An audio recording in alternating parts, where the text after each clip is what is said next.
Got it. Okay, so I wanted to pick up kind of where we left off last session. If I recall, Rabbi Bookett definitely wanted a follow-up after last session about egg donation, because there's so much to talk about, not simply on the halachic or the lamdisha level, but really on the practical level. So that's really what I wanted to speak about today. It'll be less of a presentation in terms of the slides and more of a conversation with what's actually happening on the ground. Tachlis, halacha l'maisa. So I added a few slides. I added a few slides to this slideshow that I used a few weeks ago about egg donation. Well, remember, we spoke about egg donation and surrogacy. So that's kind of two sides of the same coin. And the ikar question over there was, how do you define motherhood, right? And based on how we define motherhood, so that's going to be very relevant when it comes to egg donation and surrogacy. If you define motherhood as the egg, so then we may want to look at Jewish eggs. Non-Jewish surrogate may be less of an issue. And if we hold that the mother is the one who carries the pregnancy, the one who carries the baby and gives birth to the baby, so then when it comes to surrogacy, we're really going to try to be makpid to make sure we have to discuss why one would be makpid to get a Jewish surrogate and the eggs would bother us less. So we saw that there was a whole slew of sources of different sugyas where different achronim try to come up with some type of conclusive psak. And really, the way we paskin is there's so many different options. And we saw various poskim who hold different shitas. For instance, these poskim are of the opinion that it's really the birth mother, the gestational carrier, and that would really be koveya. Looking at this list, Rav Mendel Shafran on the top row. So Rav Mendel Shafran, and on the bottom left is Reb Shmuel first. Those are the two rabbanim that are alive today that will paskin halacha l'maisa that the one who carries the baby is taka the mother. And not only is she the mother, but she's the mother in a conclusive, absolute manner. In other words, I was speaking to Reb Shmuel first at a chasana not too long ago, and I mentioned to him the idea of a woman who was having a Jewish surrogate.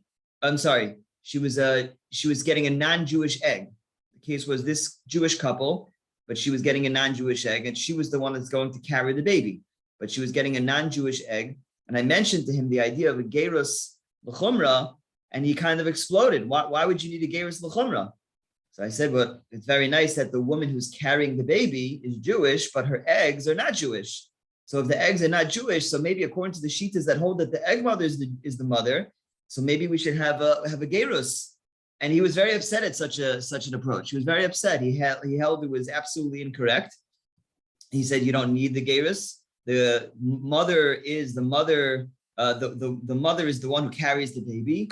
And you don't need to be mefakfik. You don't have to start questioning. Maybe, just maybe, we held like the other poskim.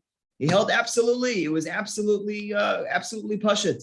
And he even mentioned the svara that on the bottom right you see Rav Mordechai Eliyahu. Rav Mordechai Eliyahu was of the opinion that you shouldn't do the gerus. He's no longer alive. But when he was alive and he was paskening, Rav Mordechai Eliyahu told people that the birth mother is the mother, and you shouldn't even do a gerus l'chumra. You don't want to be a moitzi laz. Once you start doing a gerus, so then, is he a ger? Is he not a ger? Is he Jewish? Is he not Jewish? If someone else didn't do the gerus, right? So you see one family had a non-Jewish egg and they did a gerus. Another family had a non-Jewish egg and they didn't do a gerus. So you see the fact that the first family did a gerus and the second family didn't do a gerus. Now we're going to be moitzi laz in the second family. They didn't do the gerus. So maybe there's something wrong with the child. So therefore, there are some poskim, and the ones who are alive now who really hold this way, absolutely. Reb Shmuel first, Reb Shmuel first in Chicago, Reb Mendel Shafran in Eretz Yisrael. And those are two shitas, those are two poskim that actively paskin this way. I think that certainly when it comes to Reb Shmuel first, he would want this opinion to be kind of kept under the radar. So we're talking to a group of Rabbanim, responsible Rabbanim. That's not something that we should just go be mefarsim. I don't think that he wants his name to be plastered all over the place, saying that this is his psak. But Beinenu, in terms of understanding what the psak is on the ground, who are the poskim who are involved and who are actually paskening. So Reb Shmuel first and Reb Mendel Shafran are the ones who are alive, who are actually paskening this way conclusively. Reb Sternbach and Reb Ruvain are the other two that are still alive. And Reb Sternbach is a little bit complicated, but Reb Ruvain told me that although he holds Me'ikar Hadin, the woman who carries, okay, I will get to Rabbi Weiner's question in a minute. The one Reb Ruvain told me that the reason why he that he holds Me'ikar Hadin, that the woman who carries the baby is the mother.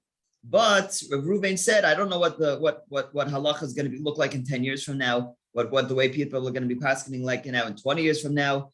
And therefore, he wouldn't want for some major change in psak to occur later in the future, and a person is going to be at a disadvantage because Reb Ruvain told him not to do a girus. So he says, what happens in 10 years from now? The Agudas Yisrael, everyone gets together and paskins for all of Klal Yisrael that we're going to do a gerus l'chumra, or it's this way or that way. And this person is not going to have had a gerus because Reb Ruvain paskin 10, 15 years ago that I don't need a gerus. So Reuben said, why do I need to get involved? Why do I need to put you at a disadvantage? So he said, do a gerus l'chumra, but he holds in terms of his own psak that the birth mother is the mother. I asked Reuben whether he heard that from Rav Moshe, and he said no. That was his own svara. That was his own svara based on his own learning. Whereas Rav Shmuel first told me that he had spoken it out with Rav Moshe, and apparently Rav Moshe Feinstein had paskined this way, even years ago. Rav Moshe had decided and determined that the one who carries the baby is the baby. I was once driving with Rav Hershel Schechter, and we were talking about this, and he said he was once driving with an old yid from Muncie. I don't remember if I mentioned this last class, but he was driving from an old yid from Muncie. He didn't remember the name, and he said that he had told that this yid from Muncie that he was driving with was once with Rav Moshe, and they were discussing the shaila of whether or not the birth mother is the mother. And Rav Moshe said that the birth mother is the mother, like Rav Shmuel first says over. So the old man from Muncie asked Rav Moshe, what's the svara? How do you know? What's the svara that the woman who carries the baby is the mother and not the egg mother? So he said, Rav Moshe looked at him and he said, Hayetachein, a woman carries a baby for 9 months and she's not the mother? How could it be? That's what Rav Schechter told me. This old yid told him in the name of Rav Moshe Feinstein. Anyway, Rabbi Weiner, I once had a case where actually a Chassidish Rebbe called me. Chassidish Rebbe in Borough Park called me on behalf of a couple that he was working with, and the couple needed an egg donation. So he asked me which Haredi poskim are out there that paskin shailas. So I gave him a whole list of Haredi poskim, and apparently he had spoken to Reb Shmuel first in the past, so he had liked the fact that Reb Shmuel. So he said, "Get me a letter from Reb Shmuel," and he said, "If we get a letter from Reb Shmuel, then this Rebbe would give his bracha to the couple, and they'd let it. He'd let it go." So I called Reb Shmuel and I told him that I spoke to his Rebbe, and he wants a letter. So he said, have the Rebbe call me.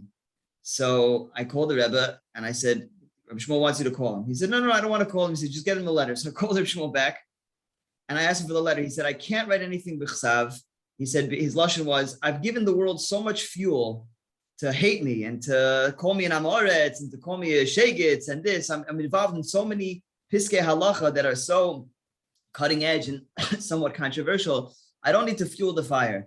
So whatever, I don't want to put anything in writing. I don't want to be mefarsim anything. People call me and they have a question, so I'll answer. But I don't need to fuel the flames more than what I've already done, being involved in controversial things. So I'm not sure that he wants it to be a secret, or he would appreciate if when we speak about this and quote him, I think he would just appreciate being a little bit more under the radar, since it is controversial and he does find himself in the Haredi world. He is, though, a Haredi posek that does paskin controversial things, gets involved in controversial sugyas, which some of the other Haredi community doesn't so isn't so involved in, or not too excited about. Reb Shmuel does get involved. That's why I don't think it's mamish a secret, but I think he would appreciate us.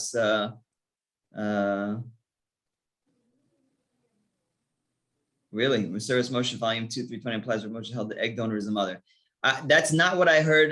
That's interesting because that's not what I heard from Reb Shmuel. It's not what I heard. Rav Reuven wasn't familiar, and I did have a meeting with Rabbi Tendler right before COVID. Mamish right before COVID, I had a meeting with Rav Tendler in his home.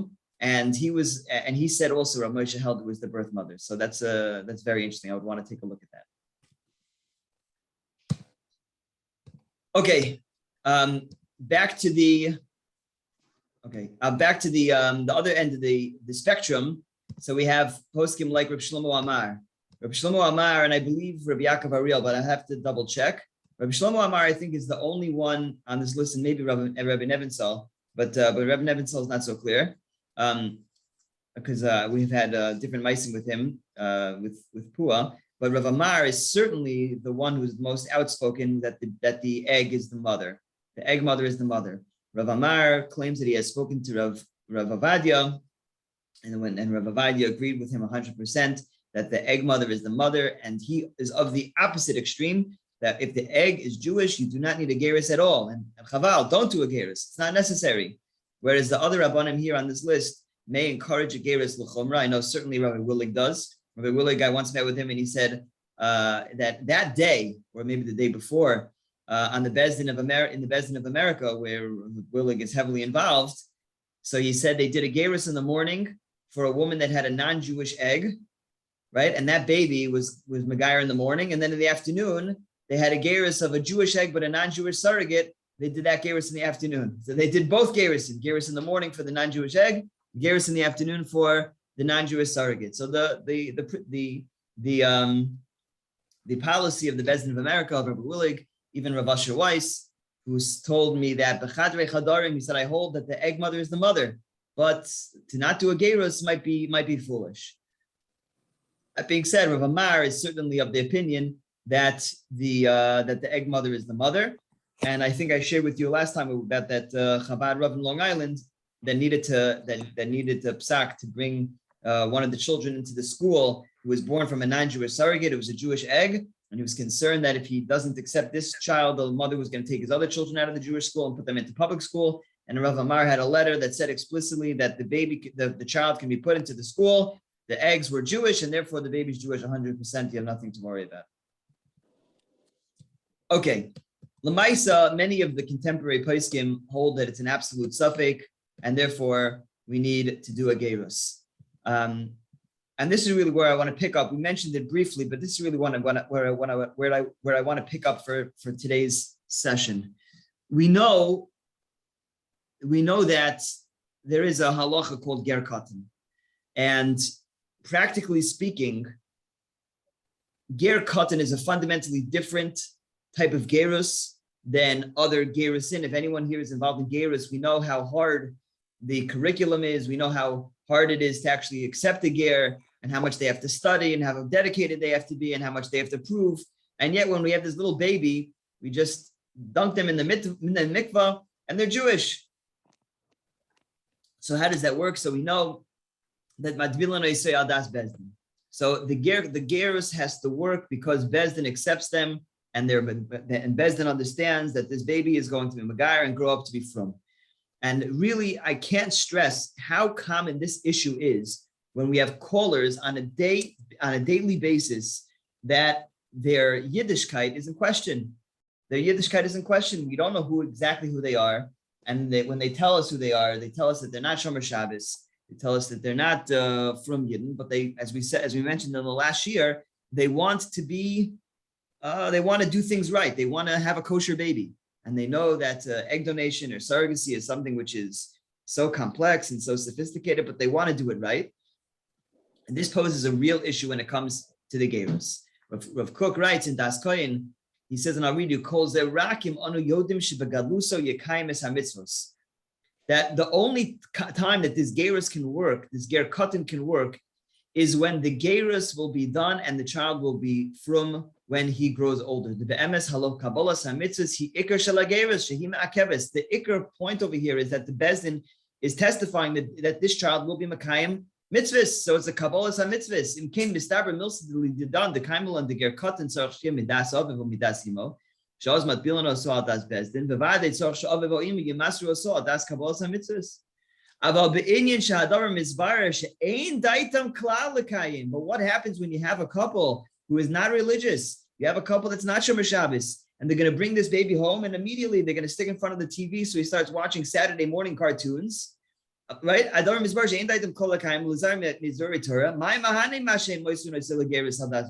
gerus pasha doesn't work. The pshita shekevan shechas for kabbalas hamitzvos ein zegeris klal. So when you have a non-from couple, to have a bezdin be megayer them, it's not even going to work. It's not even going to work.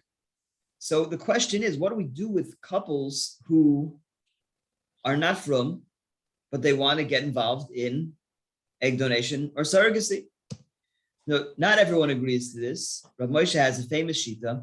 Rav Moshe says a famous shita is in Dibros Moshe. There's a lashon in Igros Moshe as well, but it's a little bit clearer here in Dibros. Near it, the nechshav schus legayroi afshal yidei hageres yavar al kol yisurei Torah.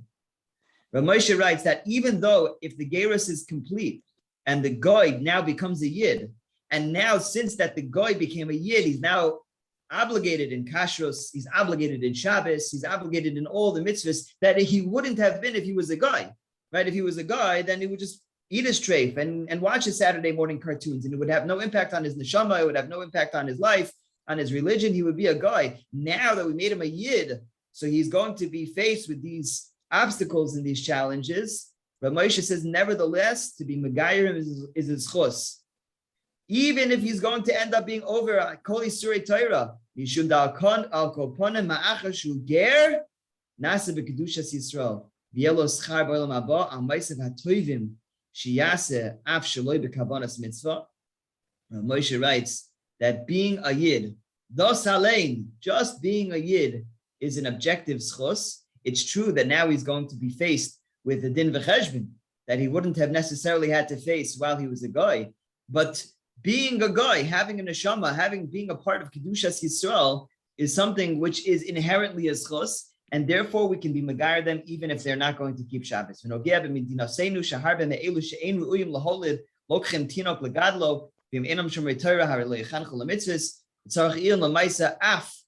I can't see the bottom of the screen because my thing is here. Afshe mistaber yoiser. It wasn't him. I can't see it. Anyway, he leaves here. What does it say? Yeah. Yes. So Rav Moshe over here in Dibros Moshe, he leaves as a tzarachian. Rav Shmuel first at that wedding that I was schmoozing with him about these inyanim. Rav Shmuel told me that kama v'kama pa'amim, he said that's to be megayer that Rav Moshe told him that he could be megayer the children. That kama v'kama pa'amim, it was the shaila came up, and the individual that it was the shaila was about an individual who was not Shomer Shabbos, and Rav Shmuel asked Rav Moshe, should I do the gerus or should I not do the gerus? And it was a ger katan. And Rav Moshe told him, he said, Kama, I'm quoting you his lashon, he said, Kama v'kama pa'amim. Rav Moshe told me to do the gerus even though the family was not religious. So Rav Shmuel told me at that wedding, Rav Shmuel first told me that, of course, if you have a couple, again, Rav Shmuel first was of the opinion, based on Rav Moshe, that it's the mother who gives birth is the mother. So if you have a case where you have a non-Jewish surrogate, and therefore, according to Rav Shmuel, the baby needs a gerus, me'ikar hadin, right? Me'ikar hadin, because the rechem is what's koveya. Even if they're not from, he said, Rav Moshe would have told you to do the gerus, not a problem. And he said, kach haveli, kach, that Rav Moshe was posak likama v'kama pa'am. So that is the opinion of Rav Moshe Feinstein.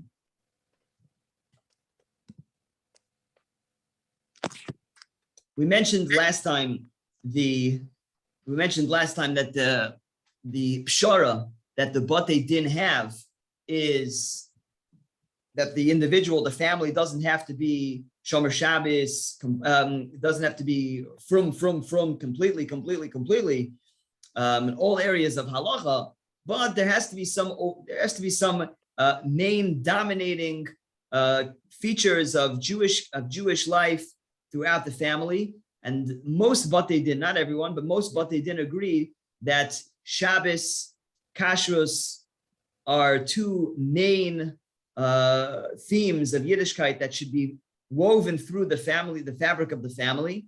Going to shul and going to a Jewish school are also, there's no halacha that you have to go to shul. I mean, there is, Yishtadel, when Shulchan Aruch says you have to daven with a minyan, but being part of a shul and having shul membership is not necessarily so important in terms of Shulchan Aruch, but in terms of the Geiros, to know that this family is going to be associated with the Jewish community, and the kid goes to yeshiva, a kid goes to Jewish day school, that's something which is very important. If the Beis Din sees that, then they very often will do the Geiros. Right? I want to skip this because we spoke about this last time about the Chevra Kadisha, whether the woman who miscarried, where to bury the child or not, whether to tell in Shidduchim. This is a very interesting shaila that comes up when you have children now who are being born from egg donation or surrogacy, and now they're actually in shidduchim. It's quite some time since the parent got pregnant.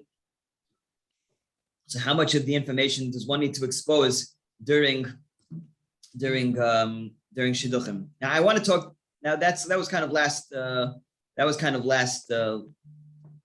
year. What I want to talk about today is more practical. Okay, a couple calls and they're interested in a Jewish egg. They're interested in a Jewish egg. So now they're interested in a Jewish egg. What do we do? How do we get a Jewish egg? So I want to tell you that there's a difference between Eretz Yisrael and America, and there's a difference between an egg and a surrogate. So we'll start with eggs. Okay, and this is going to be less of a presentation, of more of a discussion. What's on the ground, Lamaisa. So there are different options in America. Let's talk about America first. I don't want to talk about Eretz Yisrael. But in America, there's different options to get a Jewish egg. Most labs, most fertility centers have their own egg banks. Okay, so they do fertility work. They do that. Your fertility doctor has access to eggs, but for the most part, those eggs are not Jewish. They're not Jewish eggs. Now, even if the doctor will tell you that they have a Jewish egg, Lamaisa, we can't trust them. Why? Because when a donor comes to the lab and says, I want to donate my eggs, and they're going to walk away with however much money they're going to walk away with, probably around $10,000, right? At the donor compensation is around $10,000 per cycle. So someone comes to the lab and says, I want to donate my eggs to your lab. I want you to freeze them and have them, and you'll be able to sell them. And the lab will give them a piece of paper to fill out. They'll fill out the forms. Now, on the forms, it asks you what religion you are. So are you Jewish? Are you some other religion, Christian, Catholic, etc.? So you can fill out whatever you want to fill out. If you feel Jewish today, so you fill out Jewish. Now, we know that just because you feel Jewish doesn't make you a Yid. You have to feel more than, you have to have more than that. So let's say you have a Jewish father. Oh, patrilineal descent, we fill out Jewish. So therefore, even if they fill out that they have a Jewish mother, you still can't be Samech on it, because just because you think you have a Jewish mother doesn't necessarily mean that you have a Jewish mother. Unfortunately, I've been involved in cases myself that I've literally sat with donors in my office in Brooklyn and went through their history. Things didn't make sense. I did research, and I called them back saying, your maternal grandmother was buried in St. Nicholas's cemetery, your Pasha, and she was very upset. She was very upset at me. This girl grew up in Connecticut, had a bar mitzvah and everything. How dare you tell me that I'm not Jewish? I'm sorry, I'm not saying that you're not Jewish. Just for our standards, we can't, we don't have enough information. But Lamaisa, I think she was a goy, and absolutely a goy. So it's very common, actually, that you'll see that a woman will associate as Jewish. She'll associate with the Jewish religion. She'll identify as Jewish, but Lamaisa, she's not Jewish. So therefore, when you're dealing with a Jewish egg, from a non-Jewish bank or non-Jewish fertility center, you cannot assume that the eggs are Jewish. Although I had recently a very, very interesting shaila. I don't remember if I shared this. Did I share this shaila with you? Where the woman went to Columbia. I'm sorry, not Columbia, Cornell. And they showed her a picture of the donor and a picture of what the donor looked like when she was a little girl.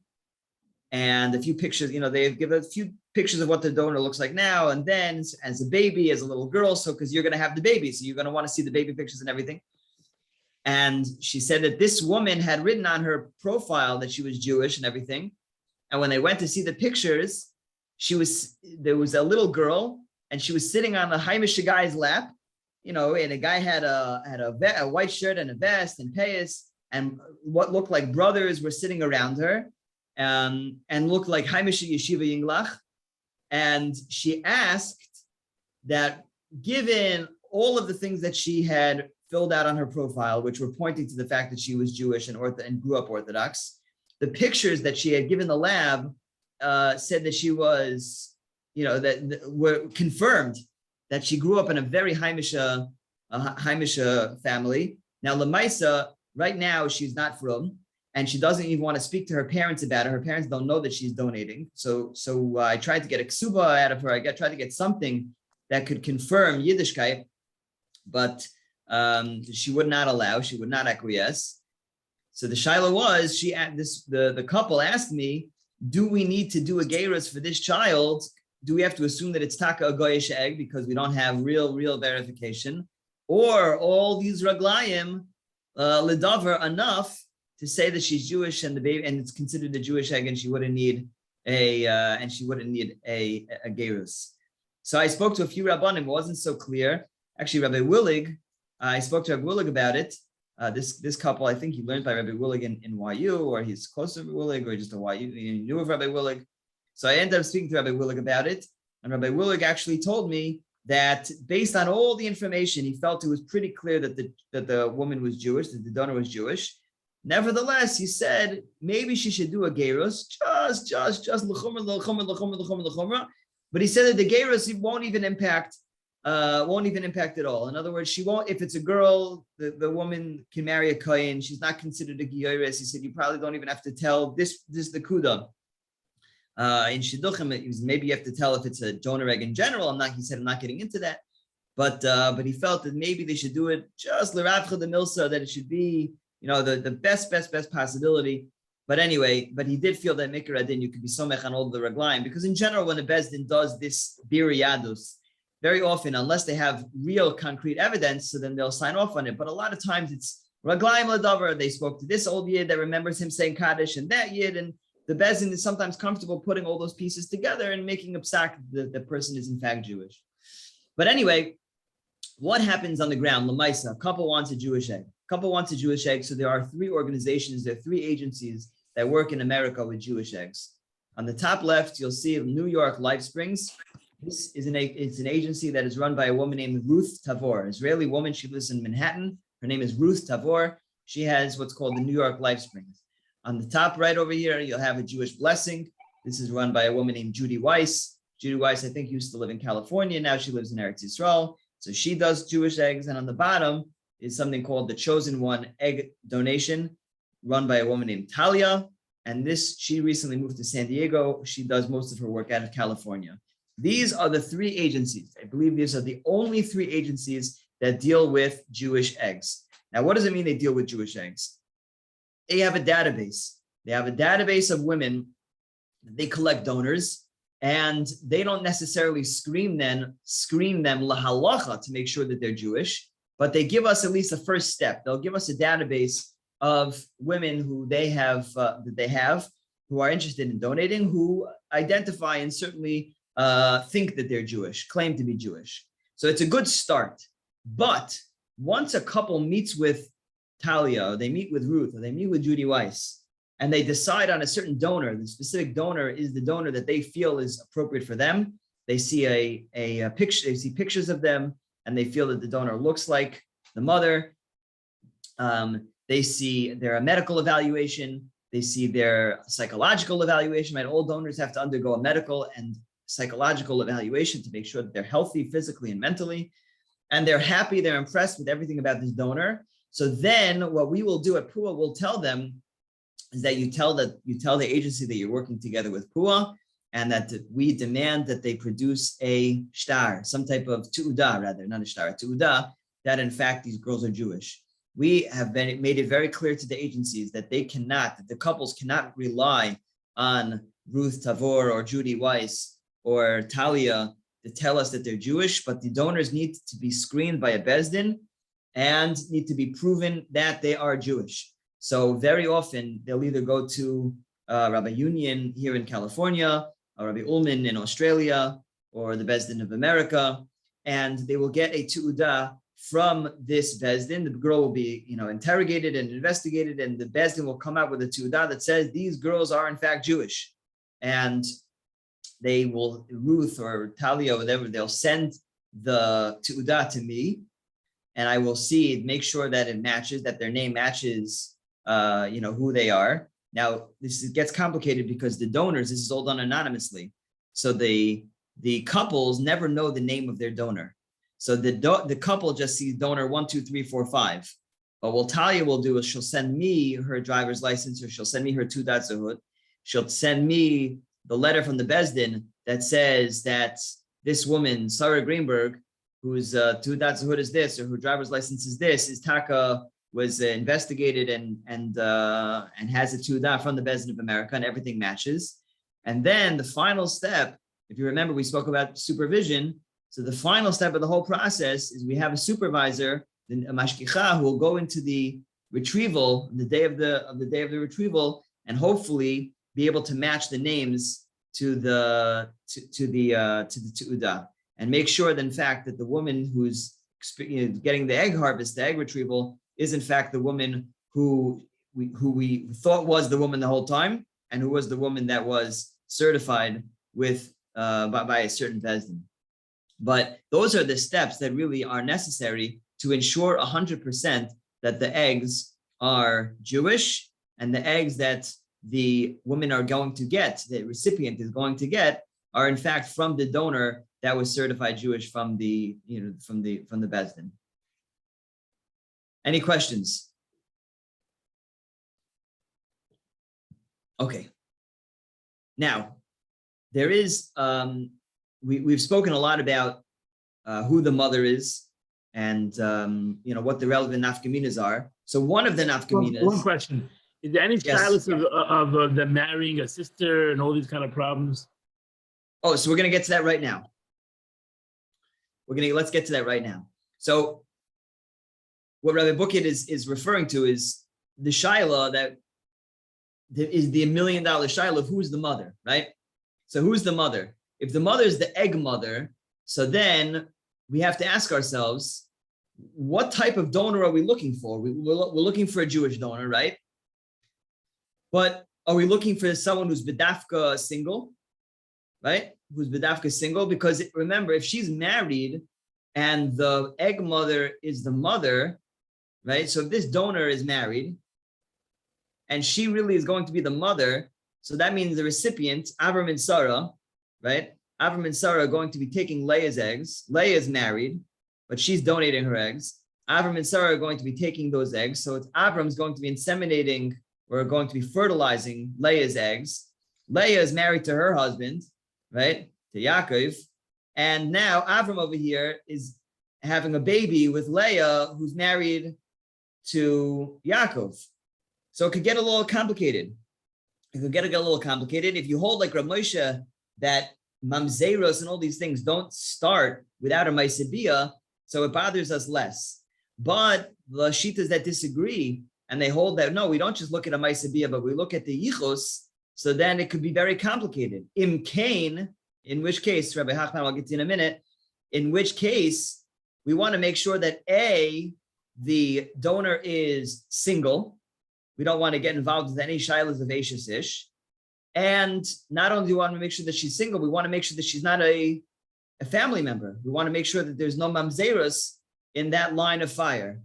Now, the last thing that I'll say before we call upon Rabbi Hachbam Shlita is that very often these donors are not religious, they're not religious. And even if they're married to a guy, per the cake over here, Rahmanul Itzlanim, that the assimilation and the intermarriage rate is so high. But if the donor who is Jewish is married to a guy, so al pi halacha, that's not a marriage. Al pi halacha, we don't recognize a marriage between a guy and a yid. And therefore, even though civilly this Jewish woman is married to her husband, but since halacha doesn't recognize that marriage, despite the fact that she's not frum, but that doesn't make a difference. Since halacha doesn't recognize the marriage, we will be comfortable taking her eggs or using her as a surrogate if she's Jewish, even if she's married, if her husband is not Jewish. Yes, Rabbi Hachbam. Thank you. Does it make a difference, even if she's an Ish now, if the egg was donated before she was married? Very good question. So I asked the shout to Rav David Cohen. Rav David said that if she harvested the egg at the time that she was single, even if subsequently she got married and the time you're using the egg, she's now married, it's fine. The egg is a single egg. She's a single woman's egg. Even if right now the woman is married. It's similar to that shaila. I don't remember if we discussed it. I once had a shaila from a woman in Staten Island. The first time it came to me was a woman in Staten Island. Since then, we've had it a few more times, that the woman was undergoing a gerus, right? I don't remember if I shared the shaila. So the woman was undergoing a gerus, and then she was diagnosed with cancer. So since she was diagnosed with cancer, the chemo and the radiation significantly impacts the egg production and the egg quality. So she wanted to freeze her eggs before she started her chemotherapy. So she harvested her eggs, she retrieved her eggs as a guy, right? Remember, she was in the process of gerus. She retrieved the eggs while she was a guy, got chemo, Baruch Hashem recovered, completed her gerus. Unfortunately, her ovarian reserve, though, was diminished due to the chemo. Now she wants to use her frozen eggs, but those frozen eggs were harvested as a guy. Now she's a yid. So the shaila is, she's using her own eggs. Are her eggs Yiddish eggs because that's what she is now? Or are those eggs Goyish eggs because at the moment they were harvested, she was a guy. She hadn't yet converted. So what is the status of those eggs? I'll share with you a shaila that I got yesterday. I spoke to the woman yesterday, Bli Guzman. I am not exaggerating. I spoke to this woman yesterday. Nebuch of a situation. She's 34 years old. She said her husband of 3 years ran out on her, left her. She came home one day. She packed his bags were packed, nowhere to be found. She hasn't spoken to him in a week. She just called his parents. His parents knew about it, but they said, "I'm sorry. He's an adult. He makes his own decisions. He's 32 years old. He's an adult. He makes his own decisions, and this is what it is. We're very sorry." Hung up the phone. She calls. I spoke to her yesterday. She said, "I'm 34 years old. I don't know what my story. I don't know what my story with my husband is. He doesn't seem like he's coming back. I don't want to lose the opportunity to be a mother. I want to freeze my eggs." So I'm thinking to myself, wait a minute, you're going to freeze your eggs right now. She still hasn't gotten a get. She says she hopes to get a get. She hasn't even, spoken to her husband about it, but she hopes that she'll get a get. But if she freezes her eggs now, she'll be an Eishes Ish to her husband. Let's call him Avram. Hopefully Avram will give her a get, then she'll marry Yitzchak. And so let's say she ends up using those eggs, which are her eggs, right, that she extracted when she was an Eishes Ish to Avram, and then she ended up using with Yitzchak's sperm. I'm not sure that there's any issue with that. I just thought it was an interesting shaila that she's going to be using her eggs, which were harvested while she was married to someone, and she's going to maybe fertilizing them with someone else. I haven't even had time to process it, to think, whether there are any halachic issues, because it's her egg. It's her egg the whole time. But the relationship that she has with her husband will be different from number one and number two. Has nothing to do with the egg. It has to do with the union of the relationship. But you didn't answer my question totally. My question is, it doesn't make a difference if she's single. Let's say she gives the eggs when she's single, and now she goes and she gets married. Later, she gave her eggs to this other person. Now she went and got married. She has her own children. Right. Why will we push a person to go do a goy to begin with, to get a goyish egg? Because a Yiddish egg, you might marry your sister. Right. So that is definitely a concern. So now, we'll finish up the conversation about eggs. So let's bring it back. Halacha l'maisa. We have different options. We have so many different options, so many different shilas, so many different opinions. So tachlis, is it better to go with a Yiddish egg or is it better to go with the Goyish egg? What are the milas? What are the chesronos? The milas of a Yiddish egg, the milas of a Jewish egg. Number one, as Reb Shmuel first says, even though he holds you don't need a Jewish egg. Well, let's keep the genetics in the club. Let's keep it in the family. Let's not start to, bring Goyish genetics into the Jewish community. Let's keep it insular. Let's keep it amongst us. But more halachic than that, if it's a Jewish egg, so then the husband will be makayim the mitzvah of puruvu. The woman has no mitzvah of puruvu. A husband has a mitzvah of puruvu. So assuming it's his zera, it's his sperm which is going to fertilize the egg. So it's true that it's not going to be his wife's egg. It'll be someone else's egg, but it's going to be a Jewish egg implanted in a Jewish woman. So the baby's Jewish. It'll be his child. Let's assume like Ramesh will be his child and his kiyum puruvu. The moment you have a non-Jewish egg and the egg needs a gerus, so al-atzad that the baby was a guy and the gerus is necessary to bring this baby to Kedushas Yisrael, so you can't say that the father was Makayim Puruvu, or at least Misafek. It was only a Safek, only according to the Shita that holds that the baby's Jewish. But you can't have a ger, right? You can't have a baby being Megayer and then L'chora. You can't have a baby that's Megayer, because there is that Gemara Yavamis of Megayer and Imai. Okay, Rav actually have a letter from Rav Asher Weiss. He said, Ulai, there's a king of Puruvu. Ulai. But Lamaisa, we generally hold that the father is not Makayim Puruvu with the non-Jewish egg. That's number one. Number two, let's say the father. Do we generally say, most poskim say, if there's no Maisa Bia, you're Makayim Puruvu? Yes, most poskim say that. Most poskim say that. If the father is a Kohen or a Levi, it's easy, meaning it's more pronounced. The shiloh is more pronounced and magnified when the father is a Kohen, because we have in Yonim of Birchas Kohanim where they're making a bracha, right? But the shiloh is even by a Levi. If you have a non-Jewish egg and then you're Megayer, can you really say that the child who you're Megayer is also a Kohen or is also a Levi? Hard to say. So if the father is a Kohen and the child is a boy who is Megayer, it's very, very difficult to say that you can let that child go up for his bar mitzvah and get the Kohen Aliyah, but more importantly, make a bracha by Birchas Kohanim and Duchen. That's very complicated. That's very complicated. So sometimes with Kohanim, we'll tell them either make sure you get yourself a Jewish egg, or some Kohanim will do IVF with PGD and make sure that they only have girls. So that way they don't have to worry about Birchas Kohanim. So that's one shiloh. Leviim, so Leviim don't have so much to worry about. Question is, by the bar mitzvah, you're going to give the kid shlishi. It's weird, no? You're going to give the kid shlishi or whatever. He'll get him after, but the week after, the week after, when you get shlishi, the father's a Levi, it's going to be weird. So a few poskim have told me, what's the big deal? So he'll get the Levi, they'll give him the Levi Aliyah. It's not such a big deal. The bigger issue is when this Levi grows up and he thinks that he's a Levi and he gets married and he has a son and he tells his wife, oh, we don't need Pidyon Ben. I'm a Levi. No, buddy, you're not a Levi. You're not actually a Levi. We're pretending that you're a Levi because your father's a Levi and you had a non-Jewish egg.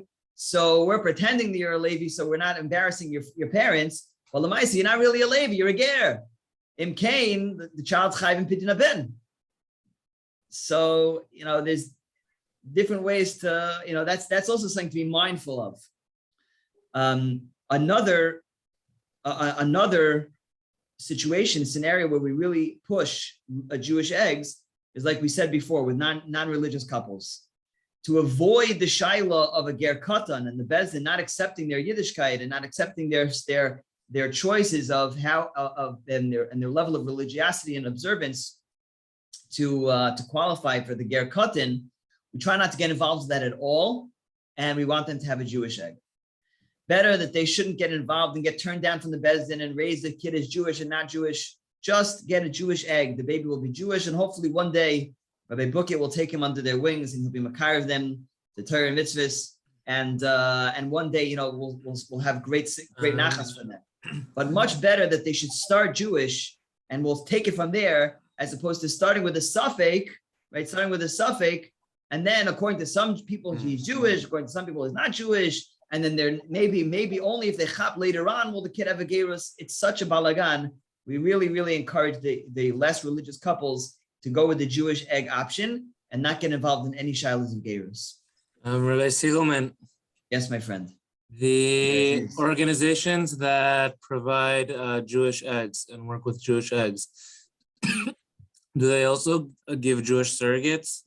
They claim that they do, just because they're they're involved in these inyanim, but not really. I want to talk about surrogacy a little bit in just a minute. It needs the same drisha v'chakira and yeah. The last thing that I wanted to say was enachanami. Going back to Rabbi Bukit's question, that's the mila, by the way. The milas of a Jewish egg. What are the chesronis? The chesronis of the Jewish egg is the concern of Shema Yisa Achas Achoso. You have a donor who gives her eggs, and these donors are very often repeat donors. They don't just cycle once. They cycle once, twice, 3 times, 4 times, 5 times. Beyond that, it's not guaranteed that each one cycle is going to go to one couple. It could be they're going to split the cycle, have a shared cycle, and one cycle, which let's say yields 20 eggs, 10 of those eggs are going to go to the Greenbergs, and the other 10 are going to go to the Rosenbaums. So you have 5 cycles, 2 couples a cycle, and then she goes and marries her own husband and has her own kids. Talking a lot of genetic children walking around this world who share a mother, or who share eggs, who share genes through the mother. That really scares people. That's really a concern. So the truth is, I have the easiest time with the Hasidic couples. I have an easiest time with the Hasidic couples. I tell the Hasidic couples like this. I say, the Maisa, you're a Hasidic couple. It's not uncommon to have 7 children, 10 children, 15 children, If your child gets involved with the shidduch, your child who was born from an egg donation gets involved with the shidduch, and the child comes home or whatever, however the shidduchim are done in the Hasidic community, and they find out how many children does this couple have? 2. So, okay, 3, something. There's a little bit of, then you have to do your drisha and chakira to make sure that child, that potential mishudach, is not born from an egg donation. But if your child was born from an egg donation and they get read to a shidduch, and the family has 15 children, you don't have to worry. Al-pi roiv, you don't have to worry that these children were all egg donation. It's highly, highly unlikely that every year she was, getting pregnant with an egg donation for, with 15 children. It's just so unlikely. So you don't have to worry. In the other communities where people have 3 children, and it's not uncommon, it's not crazy, 4 children, and sometimes people do have an egg donation for, one of the children, not all of the children. And so you really do have to take it seriously. Now, sometimes a lot of the people now are, it wasn't always like this, but a lot of the couples now are coming to terms with the fact that they're going to disclose this information to their children. It was once upon a time, even 10 years ago, it was understood that the parents are going to do this and they're not going to tell anyone about it. And it's very easy when it comes to egg donation because the woman herself is getting pregnant. You're going to have pictures of her pregnant. You're going to have pictures of from the birth and holding the baby at day 1. It's like it's like a totally natural thing. Surrogacy, it's a little bit different because, she comes to shul one day skinny as anything. And then the next day she comes in with a baby with twins, it's, how did you hide that? So sometimes people know when it comes to surrogacy, but egg donation, no one knows. You could keep it very, very quiet, right? Unless you read in the news where the 65-year-old woman has a baby. So it's hard to keep that a secret that it's an egg donation, even though she tells you it was natural and everything like that. We all know that was an egg donation. But a young girl, who knows? So the thought was many years ago is that we'll just keep it a secret and won't tell anyone. Now, as the DNA testing is becoming more and more popular and more common, the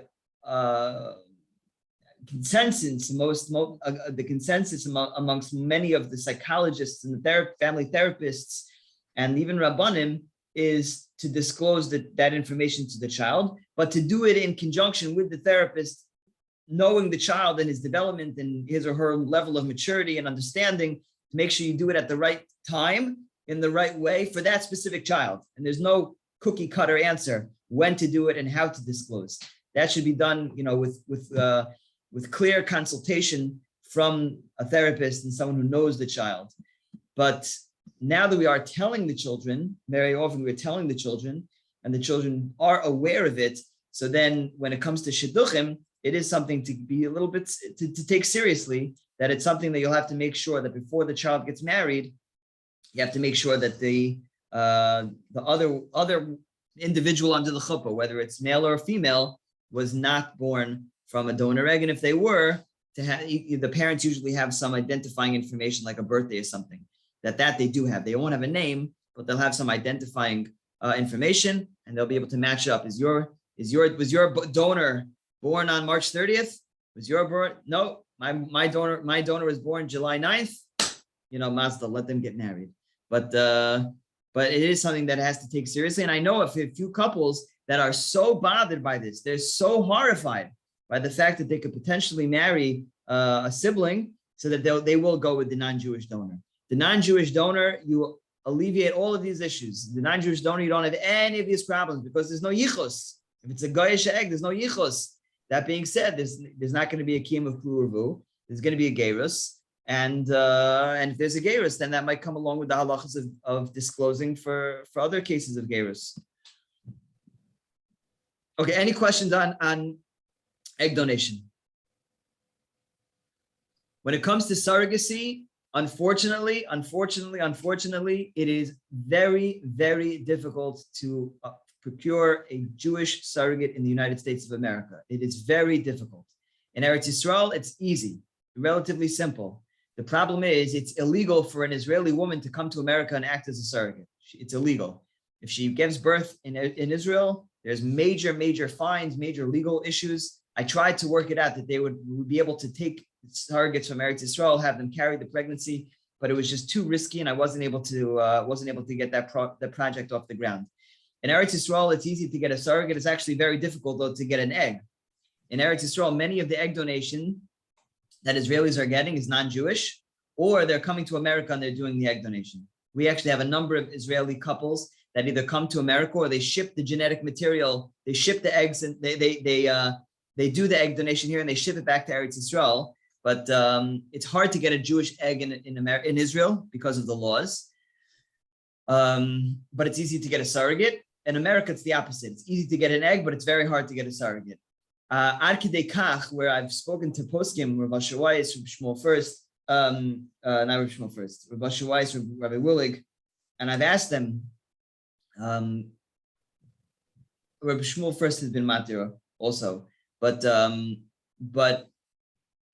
in a case where the couple tries to get a Jewish surrogate, but they simply cannot find one, can we permit them to get a non-Jewish surrogate and then they'll do a gerus when the baby is born? And the answer is yes. The answer is yes, that if this is what the couple needs, they should try to find the Jewish one. And it's been done. I spoke to a couple yesterday that they actually had a Jewish surrogate. Just spoke to them, just wanted to say Shalom Aleichem and see how they're doing. They had twins. So they made a bris not too long ago for both of the twins, and two different surrogates. No. I think one surrogate. They had bris at a different time because one of the babies was jaundice. But anyway, and so it can be done. It can be done, but it's very difficult. It's very difficult to find. Okay. So it's hard, and there's no agency that deals with Jewish surrogates because there's not enough people. Would you allow a married frum woman who wants to do a chesed to serve as a surrogate for other Jews? Okay, so here's an interesting thing. Apparently, there was I didn't see this myself. I got a phone call from a Rav who was very upset that another Rav who I don't know how public this is, but apparently a Rav in YU, a very chashuv posek in YU, permitted maybe Rabbi Weiner, if you can tell me if this is public and you heard it also, but a very chashuv Rav in YU did permit a married woman to serve as a surrogate for somebody else. And many of the other Rabbanim kind of went up in arms, saying like, what are you doing? Like, this is not an accepted psak. And, the answer was that this Rav is, and I don't want to be disrespectful, but he's a big boy. He's an Adam Gadol, and he paskins his own shilas, and this is what he felt was necessary. So he felt that's what he did. Now, this couple was going on, I think, on social media and publicizing it and posting it everywhere that you don't have to be single. And I think the Rabbanim were very against the publicity that it got, and and the rumors, whatnot. But we generally assume that a married woman should not do it. That was always the psak. The married woman should not do it. She should be either single, divorced. Really, divorced is the ideal, or an almana, because a single woman who never got pregnant before, because she's single and she never had a baby, based on a technicality and a legality issue, she can't be a surrogate. She won't be cleared by the surrogacy agencies to be a surrogate. You have to have, in order to qualify to be a surrogate, you need to have had a pregnancy and a live birth. That's the ABCs. They're not going to allow a single woman that never got pregnant before to serve as a surrogate. So we'll actually have gotten these very sad phone calls from older singles that have kind of given up on shidduchim. They've given up. They don't think they're going to get married anymore, but they still want to contribute. They want to be, they want to do something meaningful with their lives. So they want to be a surrogate to help another couple out.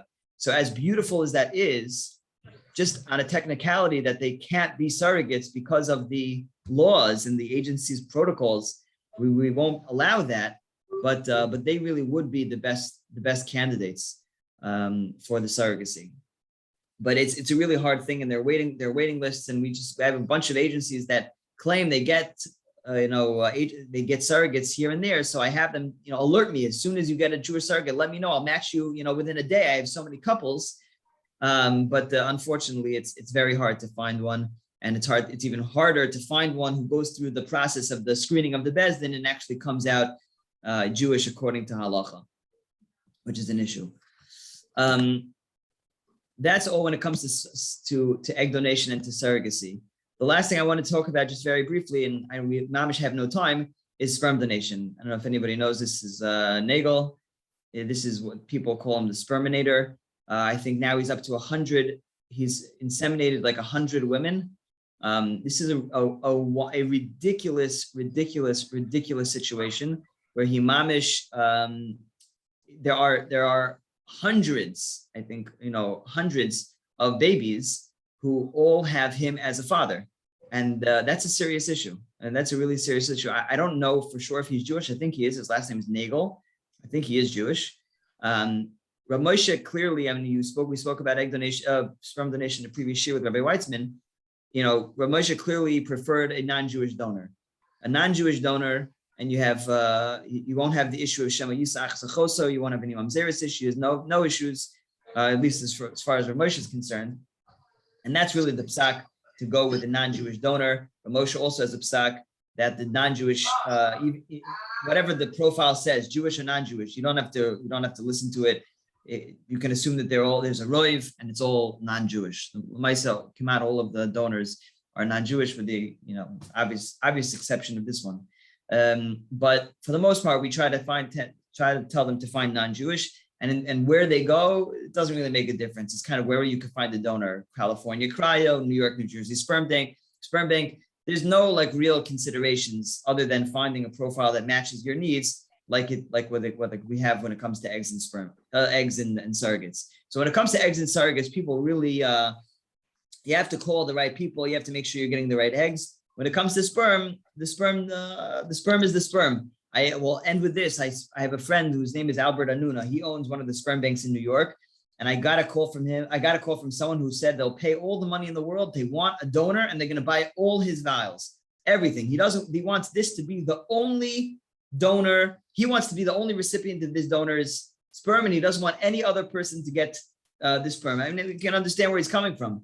So I called up the owner. I said, this is what I want. And the guy, money's not an issue.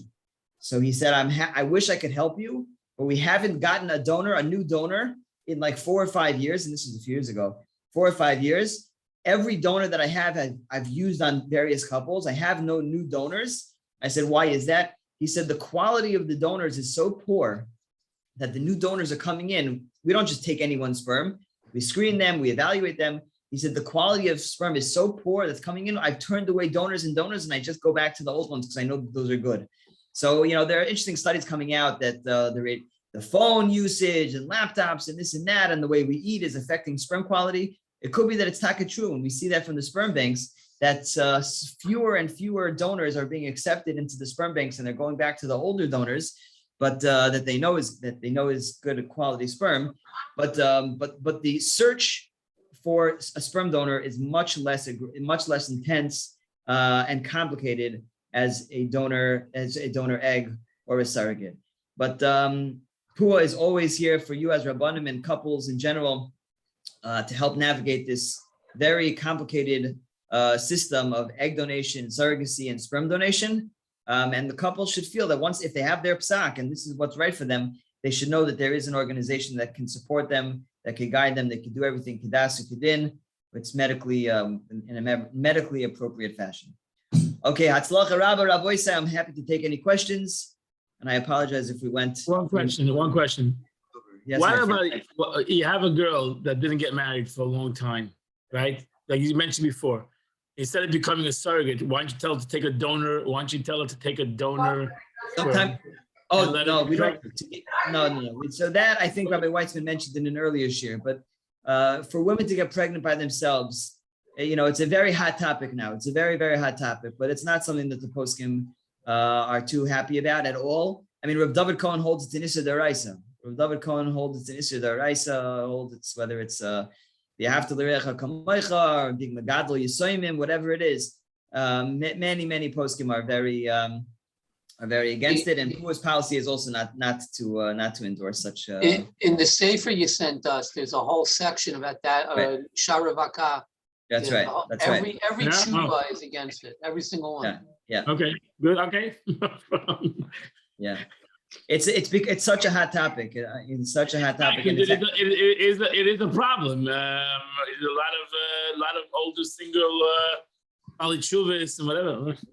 They should be told to freeze their eggs. They should be told to freeze their eggs at a younger, hopefully, in their 30s, and that will take some of the pressure off when it comes to dating. And they'll be, once their eggs are frozen in their 30s, they'll be able to date and to hopefully find a nice Jewish boy. And if they can't get pregnant naturally, at least they could do IVF with the eggs that she froze in her 30s. Okay, I got it. Shkaya. All right, Rabbi Isai, Hatzlacha Rabba. Wish everyone a good day, a good vach. See you next week in Mitzvah Shem.